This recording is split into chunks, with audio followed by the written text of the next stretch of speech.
ક્યાંય થતું નથી એટલે ડિમાન્ડ પણ સારી એવી હોય છે. જય શ્રી કૃષ્ણ, જય મુરલીધર. મારું નામ નીમુ આહિર છે. હું આહિર એમ્બ્રોડરીમાંથી ઓલ્ડ એમ્બ્રોડરીમાંથી નવ પ્રોડક્ટ બનાવું છું, જેમ કે મિરર વર્ક બ્લાઉઝ, કચ્છી વર્કના બ્લાઉઝ, પછી આહિર એમ્બ્રોડરી સાથે મિરર વર્ક પ્લસ જે ફેબ્રિક વાપરીએ છીએ એ પણ પ્યોર કાલા કોટન અને પ્યોર મસરૂ સિલ્ક વાપરીએ છીએ. અમે 6 વર્ષથી આ કામ કરી છીએ અને જે બેનો પોતાના ઘરે એમ્બ્રોડરી કરીને જેમના પ્રોડક્ટ પડ્યા રહે, જેમ કે તોરણ, વોલપીસ, ચાકડા, એને રીયુઝ કરીને નવા મોડર્ન પીસ બનાવીએ છીએ, જેમ કે આ વોલપીસ છે.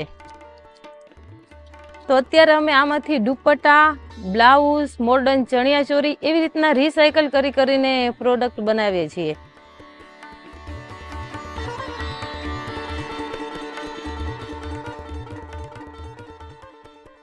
અત્યારે અમારી પાસે બધી જ પ્રોડક્ટ છે, જેમ કે જ્વેલરી, ચણિયાચોળી, મિરર વર્કના બ્લાઉઝ, કચ્છી વર્કના બ્લાઉઝ લોકોને ખૂબ જ પસંદ આવે છે. આ વર્ક છે ને પરંપરાગત વર્ષોથી ચાલતું આવે છે. જેમ કે મને ખબર છે ત્યાં સુધી 500 વર્ષ જૂની કળા છે. જ્યારે છોકરી 9-10 વર્ષની થાય ત્યારે જ તે શીખવા મળે છે, કેમ કે તેને પોતાને સાસરીએ લઈ જવા માટે, પહેરવા માટે તે વર્ક કરતી હોય છે અને 10-11 વર્ષની છોકરી થાય ત્યારે જ શીખવા લાગી જાય છે. આની ખાસિયત એમ છે કે એક વખત આ એમ્બ્રોડરી કરી લઈએ ને તો આ 100 વર્ષ સુધી જતું નથી, એવું ને એવું રહે. અને જેટલું જૂનું થાય ને એટલી એની પ્રાઇસ પણ વધતી જાય છે અને લોકોની ડિમાન્ડ પણ વધતી જ જાય છે.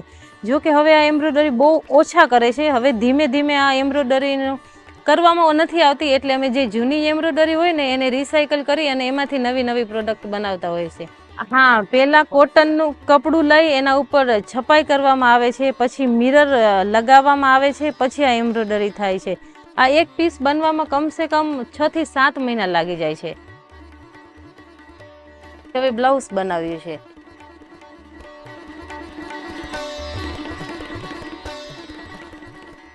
આ 70 વર્ષ જૂનું છે આ વર્ક, અને એમાંથી હવે અમે નવું પીસ બનાવ્યું છે બ્લાઉઝ, જે લોંગ બ્લાઉઝ અત્યારે છોકરીઓને બહુ જ પસંદ આવે છે. આ ગામડાના બેનો હોય જે ચણિયો હતો પણ એમાંથી કાપીને અમે બ્લાઉઝ બનાવ્યા છીએ. અને આમાં મટીરિયલ જે વાપર્યું છે પ્યોર કાળા કોટનનું વાપર્યું છે. આ પણ મટીરિયલ છે ને પ્યોર ગામથી છે, એ હવે મટીરિયલ નથી મળતું. આનામાં આગળ યુઝ કરવામાં આવી છે ને એ મટીરિયલ હવે ના મળે. હવે નવું વર્ક તો બહુ થાય છે પણ લોકોનો જે ટેસ્ટ છે એ આમાં જૂના ઉપર વધારે જાય છે, કે એમને જૂનું વર્ક વધારે ગમે છે નવા કરતા પણ, કેમ કે એનું ફિનિશિંગ, એના દોરા, હવે આવા દોરા પણ નથી મળતા અને હવે જે કામ કરે એનું આવું ફિનિશિંગ પણ નથી આવતું.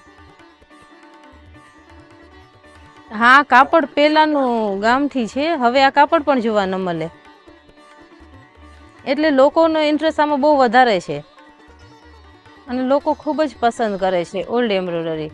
આ મિરર વર્ક તો હજુ બધા થોડુંક કોમન છે, પણ આ જે વર્ક છે એ કચ્છ સિવાય ક્યાંય થતું નથી એટલે ડિમાન્ડ પણ સારી એવી હોય છે. Thank you.